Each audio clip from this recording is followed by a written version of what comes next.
Bismillahirrahmanirrahim. Assalamualaikum warahmatullahi wabarakatuh. Perkenalkan, nama saya Kindi Farabi, dosen di program studi S1 Kimia Fakultas Matematika dan Ilmu Pengetahuan Alam Universitas Pajajaran dengan nomor induk dosen nasional 0023119302. Saya sebagai dosen telah melaksanakan tridharma perguruan tinggi, salah satunya yaitu proses pengajaran. Pada kesempatan kali ini, saya akan menampilkan video mengenai proses kegiatan belajar mengajar dari salah satu mata kuliah yang diajarkan pada prodi S1 Kimia, yaitu mata kuliah identifikasi senyawa organik. Sebelum memulai perkuliahan, saya telah menyusun rancangan pembelajaran semester, di mana dalam dokumen tersebut meliputi nama mata kuliah, kode dari mata kuliah tersebut, capaian pembelajaran lulusan, capaian pembelajaran mata kuliah atau CPMK, serta sub CPMK, dan yang terpenting adalah deskripsi mata kuliah. Nah, deskripsi mata kuliah identifikasi senyawa organik ini adalah mata kuliah ini menjelaskan mengenai penentuan struktur kimia suatu senyawa organik menggunakan berbagai macam teknik spektroskopi, meliputi spektroskopi ultraviolet, inframerah, nuklir magnetic resonance, serta spektroskopi massa. Dalam proses pembelajaran ini tentu saja ada 3 hal yang harus ada. Yang pertama adalah proses delivery, yaitu penyampaian mata kuliah. Yang kedua adalah proses interaction, yaitu interaksi antara dosen dengan mahasiswa apabila mahasiswa ada yang ingin ditanyakan begitu selama proses kegiatan belajar. Dan yang ketiga adalah proses assessment. Nah, proses assessment ini meliputi beberapa hal. Yang pertama adalah tugas kelompok, tugas individu, kuis, ujian tengah semester, ujian akhir semester, serta project di akhir perkuliahan. Berikut adalah cuplikan video dari proses kegiatan belajar mengajar yang saya lakukan. Ya, bismillahirrahmanirrahim. Assalamualaikum warahmatullahi wabarakatuh. Waalaikumsalam warahmatullahi wabarakatuh. Alhamdulillah kita bisa kembali bertemu di pertemuan mata kuliah identifikasi senyawa organik kali ini. Bagaimana kabarnya semuanya?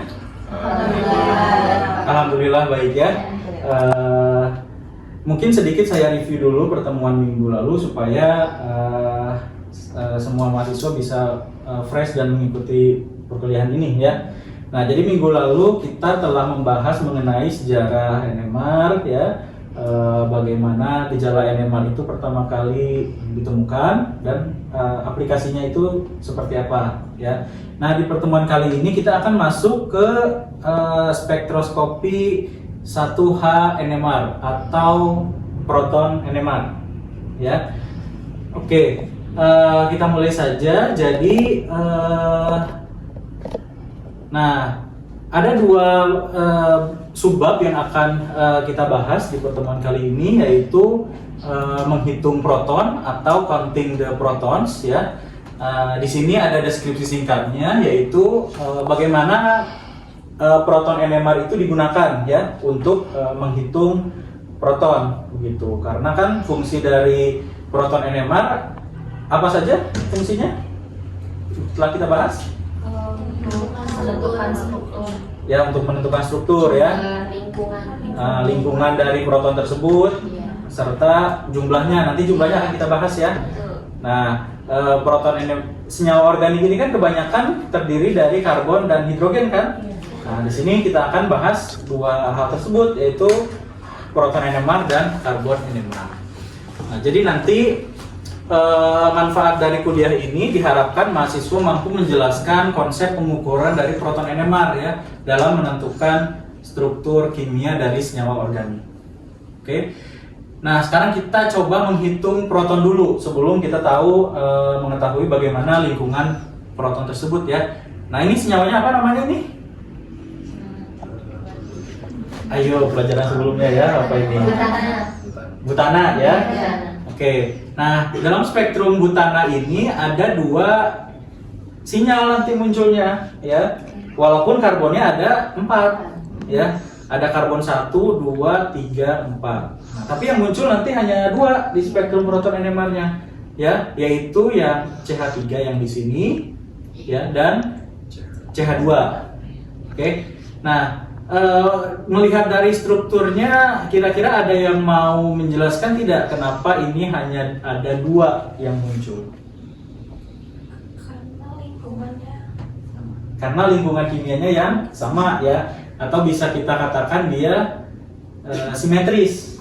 Oke. Nah, ini kan yang di sini dengan yang di sini kan sama ya. Misalnya kita tarik garis di sini simetris begitu, yang di sini dan yang di sini sama. Lalu yang di sini dan yang di sini juga sama. Nah, kita ke spektrum yang lainnya. Ini senyawa apa ini? Propana ya. Di sini ada berapa sinyal berarti munculnya? 2. Ada 2 sinyal juga ya, yaitu sinyal yang kiri yang CH3 dan yang ini sama ya. Lalu dan yang kedua adalah sinyal yang di tengah. Oke.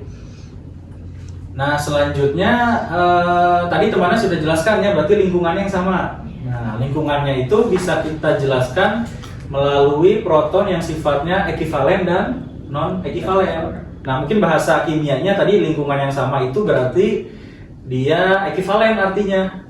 Ya, baik ekivalen secara magnetik maupun secara kimia. Nah, jadi ada 2 jenis ekivalennya ya. Kalau secara magnetik berarti ada kaitannya dengan elektron misalnya ya, lingkungan kimia dia secara elektronik. Lalu yang kedua secara reaksi kimia, apakah dia setara atau tidak. Nah, sekarang kita ke contoh lagi ya, kita bahas banyak contoh di sini. Nah, yang ini senyawa apa ini? Nah, senyawa apa? Nah, golongan ether ya. Oke. Nah, ether di sini ada simetrisnya kan di tengah sini ya. Iya. Oke, berarti dia hanya ada 2 sinyal, yaitu sinyal yang CH2 dan sinyal yang CH3 gitu. Ya. Nah, tapi jumlahnya ini yang berbeda, nanti akan kita pelajari ya bagaimana cara menghitung kedua kedua proton ini jumlahnya. Oke, setelahnya. Nah, ini ada contoh menarik di mana proton yang bersifat non ekivalen ya. Di sini ada 3 ya. Nah, ada yang bisa menjelaskan tidak kenapa ketiga proton ini dia non ekivalen? Karena ada itu Cl di sana. Mm-hmm. Jadi elektronnya itu bakal ketarik ke Cl. Nah, itu ada pengaruh elektronik dari Cl ya. Apakah Cl dia posisinya ke sini kan? Lebih Satu arah disebutnya apa?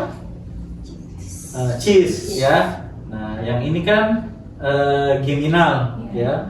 Lalu yang ke sini dia trans ya. Nah, jadi walaupun kedua hidrogen ini terikat di karbon yang sama begitu ya. Nah, tapi dia tidak memunculkan geseran kimia yang sama ya. Karena tadi kedudukannya terhadap Cl itu dia berbeda posisi secara ruangnya ya, paham ya? Oke, selanjutnya ada senyawa yang ini. Nah, ini juga apalagi kalau ini mah beda ya jelas. Ini kan karbon yang ini dengan yang ini kan berbeda ya. Lalu yang ini juga kan berbeda karbonnya. Nah, jadi sehingga dia akan memunculkan 3 sinyal yang berbeda. Oke ya. Nah, selanjutnya kita latihan soal dulu ya. Nah, ini ada 2 senyawa yang biasa ada di obat-obatan ya, paracetamol. Ini jumlah sinyal yang paracetamol dulu ada berapa kira-kira munculnya?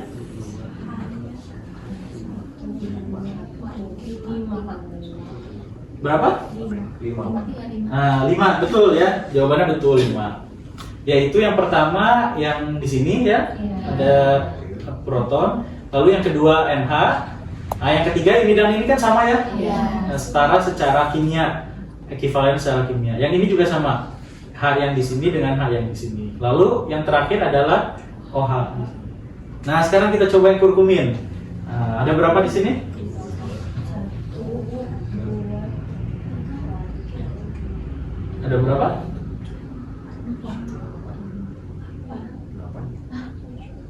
Sananya juga beda ya. Ada berapa? 8. Nah, 8 ya. Nah, ini kelihatannya sudah pada paham nih ya. Ya, betul ya, ada 8. Nah, jadi ini kan senyawanya simetris ya. Nah, bisa kita tarik garis di sini di titik simetrisnya. Nah, kita hitung salah satunya aja. Jangan dihitung dua-duanya gitu. Berarti kalau dihitung salah satunya aja berarti yang ini 1. Nah, yang ini 2, 3, 4, 5, 6, 7. Nah, terakhir yang di tengah 8. Oke. Nah, sekarang kita ke materi selanjutnya yaitu menghitung proton. Ya. Nah, tadi kita hanya melihat bagaimana jumlah sinyalnya. Jumlah sinyalnya dulu kita lihat ya. Nah, sekarang jumlah proton di dalam sinyal tersebut ada berapa? Oke. Nah, sebelumnya mungkin telah dipelajari di mata kuliah dasar dulu ya, matematika tentang integral ya. Kalau masih ingat, integral itu kan artinya menghitung luas area di bawah grafik ya. Ya, jadi kita punya grafik, lalu dihitung luas areanya. Nah, misalnya saya punya grafik di sini, ya. Grafik. Nah, di sini ada grafiknya bentuknya seperti ini ya. Nah, luas area dari sini ke sini misalnya ya. Ini dari 2 ke 3 misalnya. Ini kan sumbu Y, ini sumbu X ya. Nah, ini disebut sebagai integral. Integral dari 2 ke 3, persamaannya apa? Lalu ini dx ya. Nah, nanti dihitung, dapatlah luas area di bawah grafik. Nah, ini kan integral rumit ya. Nggak mungkin tiap puncak ini kita hitung integralnya satu-satu gitu ya. Nah, oleh karena itu di sebagian besar alat spektrometer itu dilengkapi oleh integrator. Jadi secara otomatis menghitung luas area di bawah puncak ini. Nah, tapi sebagai catatan dia tidak langsung menghitung protonnya. Jumlah hidrogennya langsung 2, langsung 3 enggak gitu ya. Melainkan dia relatif. Nah, misalnya kita ambil luas area yang di sini, di set di alatnya itu 2. Nah, yang lainnya nanti mengikuti luasnya, apakah luasnya itu 2 kalinya, apakah luasnya 3 kalinya, 4 kalinya dan seterusnya. Ya, jadi nanti tidak langsung mengikuti jumlah hidrogennya, melainkan harus dibandingkan dengan gugus yang lain. Nah, ini contohnya senyawa yang ini ya. Di sini ada 2H dan 3H. Nah, ruasnya nanti adalah 2:3. Gitu ya. Oke, paham semuanya? Oke. Nah, kita ke latihan soal ya. Oh, sorry, ini ke contoh. Nanti ada kita masuk ke sesi tanya jawab saja jika ada yang ingin ditanyakan ya. Nah, ini contoh dari senyawa etil paratoluen sulfonat ya. Makanya diketahuinya integrasi sebenarnya bukan jumlah K di sini. Ya, integrasinya dari awal sampai akhir. Nah, jumlah sinyalnya dulu di sini ada berapa berarti? 1, 2, 3, 4, 5. Nah, sesuai ya? 1, 2, 3, 4, 5. Nah, lalu dihitung integralnya di sini, integrasinya ya. Setelah dihitung dia 3, 2, 2 dan 2 sesuai dengan jumlah hidrogennya. Kebetulan ini sesuai dengan jumlah hidrogennya ya. Oke, mungkin cukup sekian yang bisa saya sampaikan. Apakah ada pertanyaan? Ya, dari Azam dulu. Baik Pak, tadi kan dijelaskan bahwa kebanyakan spektrometer NMR itu dilengkapi dengan integrator untuk menghitung proton. Tapi bagaimana kalau spektrometer NMR itu tidak ada integratornya Pak? Apakah masih bisa menghitung protonnya? Iya, pertanyaan yang bagus ya. Memang yang spektrometer modern itu sudah dilengkapi dengan integrator. Jadi mereka dilengkapi dengan komputer gitu ya, dan bisa menghitung secara langsung luas areanya itu berapa. Tapi kalau tidak ada integratornya, bisa kita lihat contohnya di sini. Nah, jadi ada beberapa yang beranggapan kalau kita lihat aja dari tinggi sinyalnya gitu ya, dari bawah baseline sampai ke ujung puncaknya gitu ya. Nah, anggapan seperti itu keliru ya. Kita harus menghitung integrasinya itu dari garis integrasi yang di sini. Jadi walaupun tidak ada integratornya, dia nanti akan memunculkan ini, bentuknya seperti integral ini ya. Nah, yang dihitung adalah tinggi integralnya, ya. Jadi bukan tinggi puncaknya, gitu. Nah, misalnya kita hitung tinggi integral ini, tinggi puncak ini, tinggi integral ini adalah 1,5 cm misalnya ya. Ini 1,5, ini 1,5 misalnya. Lalu ini berapa, dan ini berapa gitu ya. Nah, nanti dibagi dulu dengan nilai yang paling kecil. Nah, mungkin ini operasi matematika yang digunakan ya untuk mencari bilangan bulat. Kita mau mendapatkan bilangan bulat. Nah, ini kan jumlah hidrogen ya. Jadi kan nggak mungkin hidrogen tuh 2,3 misalnya ya. Nah, jadi harus bulat bilangannya. Jadi dibagi dengan bilangan terkecil dulu aja. Tips saya ya, yang paling mudah itu. Nanti kan dibagi dengan bilangan terkecil, bilangan yang terkecil akan jadi 1 ya. Bilangan bulatnya adalah 1. Nah, nanti yang lainnya akan mengikuti. Nah, biasanya walaupun mereka tidak bilangan bulat tapi mendekati bilangan bulat ya, seperti 1,98, 1,87, 2,02 misalnya ya. Nah, ditarik saja ke nilai yang paling dekatnya. Nah, itu estimasi dari menghitung hidrogen ya atau proton jika tidak ada integrator di dalamnya. Oke, bisa dipahami? Ya. Selanjutnya ada lagi barangkali ingin tanyakan? Oh iya, Risma silakan. Baik, terima kasih Pak. Jadi di sini saya izin bertanya mengenai perhitungan proton senyawa siklik atau chiral, apakah sama dengan perhitungan biasa Pak? Oke. Tadi memang contoh-contoh yang kita bahas, nah, senyawanya rantai lurus ya. Iya. Jadi ya ini walaupun ada 2 hidrogen, kita anggap satu lingkungan, ya kan? Karena memang dia kan satu lingkungan ya. Lalu bagaimana kalau misalnya senyawanya, saya ambil contoh senyawa siklik ya.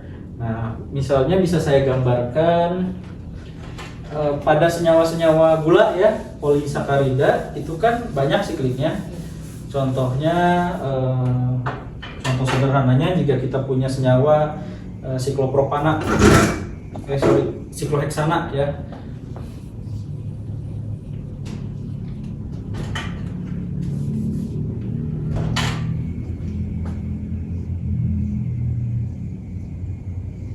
Nah, seperti ini. Kita akan dapati dia ada aksial, ada ekuatorial ya. Ini ada ekuatorial, ada aksial. Nah, di sini ada hidrogen tentu saja ya. Ini hidrogen, ini hidrogen, nah, ini hidrogen. Nah, harusnya kan ini ada memunculkan berapa sinyal ini? Ya, harusnya kan ada 1 ya sinyalnya kan? Kan senyawa siklik. Ya, hanya ada sini saja 1. Nah, kenyataannya dia munculnya ada 2 ternyata. Ya, nah jadi hidrogen yang ini itu ternyata tidak sama dengan yang ada di sini, begitu. Nah, tidak samanya adalah karena dia tentu saja efek secara ruangnya berbeda ya. Yang satu ada di atas, satu ada di bawah, begitu. Yang ini satu di atas, satu di bawah. Jadi walaupun karbonnya sama, tetapi karena posisinya berbeda, nah jawabannya adalah nanti memunculkan nilai geseran kimia yang berbeda. Nah, itu juga berlaku pada senyawa chiral. Ya, senyawa yang memiliki 4 gugus yang berbeda ya, satu karbonnya. Nah, itu juga nanti akan memunculkan sinyal yang berbeda. Nah, jadi kalau nanti kalian dapati spektrum ya, itu ramai. Nah, itu patut dicurigai di dalam senyawa tersebut itu bentuknya siklik. Ya. Kalau dia relatif sederhana ya, berarti kemungkinan dia bentuknya rantai lurus. Ya, mungkin beberapa sudah ada yang pernah melihat spektrum realnya ya. Bagaimana bentuk yang siklik dengan yang rantai lurus itu berbeda. Oke.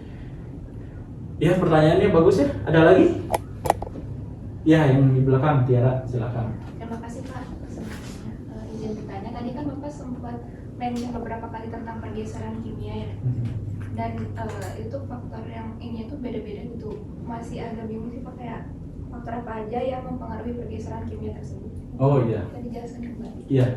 Terima kasih ya. Tadi kita memang baru sempat menghitung pertama proton, kedua jumlah sinyal ya, dan jumlah hidrogennya. Tapi belum kita bahas bagaimana hidrogen ini munculnya, siapa yang duluan gitu ya, siapa yang belakangan. Nah, faktor yang paling berperan adalah keelektronegatifan ya. Nah, jadi misalnya saya punya dua molekul, yang satu tersubstitusi oleh atom yang bersifat elektronegatif ya. Misalnya saya punya ini, oke, lalu saya punya ini katakanlah F misalnya ya. Nah, geseran kimia yang ini dengan yang ini tentu saja nanti tidak sama ya. Sebabnya apa? Dia dipengaruhi oleh gugus sebelahnya, yaitu gugus F ya. Di sini dia dipengaruhi oleh gugus sebelahnya, yaitu gugus O. Nah, ikatan ini kan ikatan yang sifatnya polar ya. Polar, yang ini juga sama. Ikatan polar itu artinya apa? Perbedaan Nah, ikatan yang terbentuk karena perbedaan keelektronegatifan. Jadi ada selisih di dalamnya. Nah, berbeda dengan yang di sini. Ini kan karbon dengan karbon ya. Nah, kemungkinan yang ini dengan yang ini nanti sama geseran kimianya. Nah, itu faktor yang paling dominan, oke, di dalam suatu molekul. Nah, ada faktor yang lainnya yang tidak begitu dominan. Contohnya pelarut. Ya, kalau pernah mengukur NMR, pelarutnya itu di dalam CdCl3 versus metanol ya, CD3OD. Nah, ini kalau yang pernah mengukur pasti sangat kelihatan bedanya di sini. Biasanya dengan metanol ini dia bergesernya agak jauh sampai 1 ppm di proton NMR ya. Oleh karena itu dia harus dikoreksi. Oke, karena sering bergeser dia harus dikoreksi dengan suatu standar. Ya. Oke, ada lagi yang ingin ditanyakan? Oke, saya rasa sudah cukup ya. Ya, terakhir saya ucapkan terima kasih ya atas perhatiannya. Semoga apa yang saya sampaikan kali ini bisa dipahami. Ya, Assalamualaikum warahmatullahi wabarakatuh. Waalaikumsalam warahmatullahi wabarakatuh. Terima kasih Pak. Terima kasih Bapak. Ya, terima kasih ya semuanya. Ya, Bismillahirrahmanirrahim. Assalamualaikum warahmatullahi wabarakatuh. Saya ucapkan terima kasih kepada mahasiswa yang telah hadir hari ini. Jadi minggu lalu kita telah membahas mengenai proton NMR. Minggu sebelumnya kita bahas mengenai gejala tentang NMR. Nah, sudah 2 pertemuan ya. Nah, berarti untuk hari ini kita adakan kuis ya, di mana kuis ini merupakan salah satu bentuk asesmen atau penilaian dari hasil belajar kalian ya. Nah, untuk teknis pengerjaan kuisnya di sini nanti ada 3 soal ya. Nah, masing-masing memiliki poin-poinnya tersendiri ya. Jadi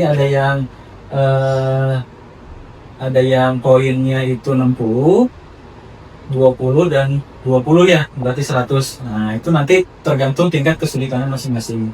Waktu pengerjaannya 40 menit ya. Jadi tolong perhatikan waktunya. Nah, ini sekarang saya bagikan soalnya ya. Jadi langsung dikerjakan di bawah soalnya saja. Jadi ada soal, jawaban, gitu ya. Ya. Ini soalnya.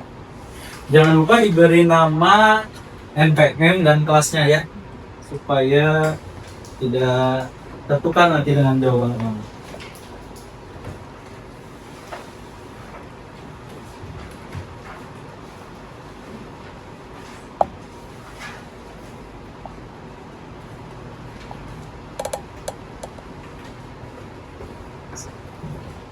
Ya, silahkan mulai mengerjakan. Jika ada soal yang tidak dipahami, silahkan bertanya.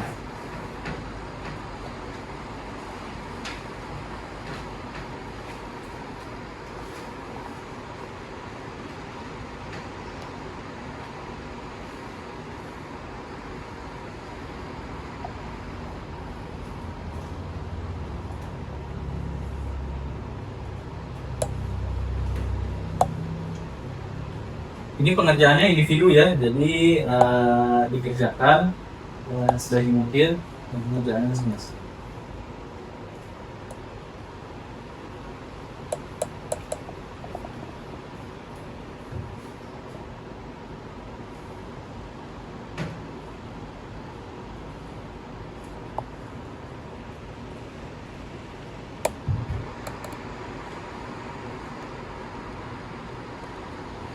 Oke, waktunya sudah habis.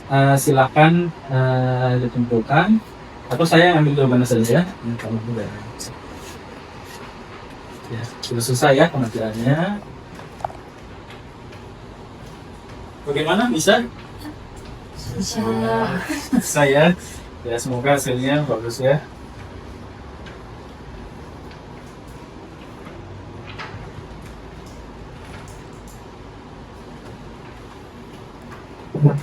Ya, untuk nilai kuis ini akan saya umumkan sekalian kita evaluasi ya, atau kita bahas begitu hasilnya di pertemuan minggu depan. Oke, sekian dari saya ya. Semoga nanti hasilnya terbaik. Ya, assalamualaikum warahmatullahi wabarakatuh. Waalaikumsalam warahmatullahi wabarakatuh. Terima kasih Bapak. Demikian video kegiatan belajar mengajar yang saya sampaikan. Semoga menjadi gambaran bagaimana proses kegiatan Tridharma, terutama pengajaran yang telah saya lakukan. Saya ucapkan terima kasih. Assalamualaikum warahmatullahi wabarakatuh.